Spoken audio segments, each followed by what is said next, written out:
ये जरूर है कि जहाँ तक सरकारी नौकरी का सवाल है तो 4.5 लाख सरकारी नौकरी दी गई, संविदा के आधार पर जिस तरीके से नौकरियां दी गई, ये एक बड़ा काम किया गया और इसको और आगे बढ़ाने की जरूरत है। नहीं, संविदा तो अपने में कोड है भैया संजीव बाबू, संविदा तो अपने में कोड है, लेकिन हम मुश्किल है जब से हम लोगों ने आंख खोली तब से संविदा सुन रहे। यानी कि हर दल की सरकार आ गई, संविदा से ऐसी मोहब्बत हुई कि संविदा के अलावा कहीं सोचे ही नहीं। संविदा का मतलब जघन्य किस्म का शोषण, लिख लो मेरी बात, उसमें सब दोषी हो, सपा बसपा भाजपा कांग्रेस सब। ये संविदा का खेल है भैया। देखिए क्या एजेंसी, होता है एक संजय बाबू ले लो, एक सेकंड रुक जाओ।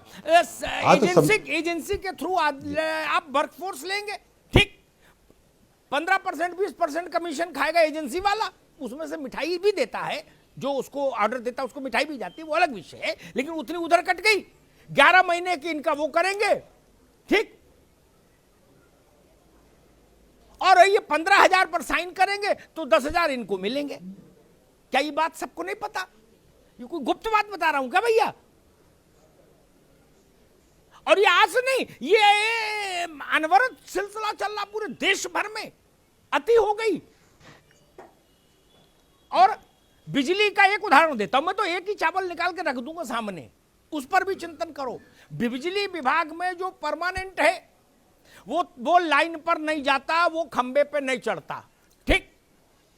खंबे पे कौन चढ़ता है?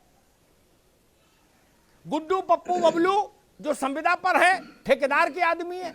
जब वो खंबे से नीचे गिर पड़ते हैं काल का ग्रास बन के, तो उनके प्रति किसी की जिम्मेदारी नहीं होती ना, क्योंकि सरकार के अकाउंट में तो लिखा है SS man power supply company. Guddu Pappu Bablu कौन है? क्या टपक गए तो ठीक, बच गए तो ठीक। संविदा ये कर रही है मित्र। इसलिए संजीव भाई, इस पर सब लोगों को राय बनानी चाहिए कि संविदा का कोड़ खत्म हो। शिवम, संविदा की क्या स्थिति है भैया, जरा एक लाइन में बताइए। सर, संविदा में सिर्फ और सिर्फ शोषण होता है सर, वेतन भी सही समय पे नहीं मिलता है सर। जो वेतन 40,000 के काम पे लोगों से कराया जाना चाहिए, उसमें सर 8-8, 9-9 हजार रुपए, 5-5 हजार रुपए पे सर लोगों को रखा जाता है। जब मन होता है सर कॉन्ट्रैक्टर बाहर निकाल देता है, जब मन होता है सर काम दे देता है, अपने हिसाब से सब चीजें कराता है सर। सिर्फ और सिर्फ शोषण है सर, पूरी तरीके से संजीव बाबू, ये संविदा से तो मेरा बड़ी खिन्नता है मुझे। और देश भर में ये बीमारी, उत्तर प्रदेश में भी ये बीमारी, जिस विभाग में चले जाओ कपीश जी, क्या 2 ही 4 आदमी बैठे 50 मिलेंगे, 2 ही 4 उसमें उत्तर प्रदेश सरकार के एम्प्लॉय मिलेंगे, बाकी सब ठेके पर। ऐसा लगता है पूरा प्रशासन व्यवस्था ही ठेके पर चली गई संजीव जी। नहीं, मुझे डर है किसी दिन पुलिस भी संविदा पर न कर दो, इस चीज को स्वीकार करने एसडीएम तहसीलदार कलेक्टर कप्तान भी संविदा पर न कर दें कहीं आप लोग, मुझे ये डर लग रहा है। देखिए, जहां अमिताभ जी, मेरी बात आने दीजिए जी। जहां तक सवाल संविदा कर्मियों का किसी एजेंसी के थ्रू है, मैं इस बात को मानता हूं कि वहां शोषण हो सकता है जी।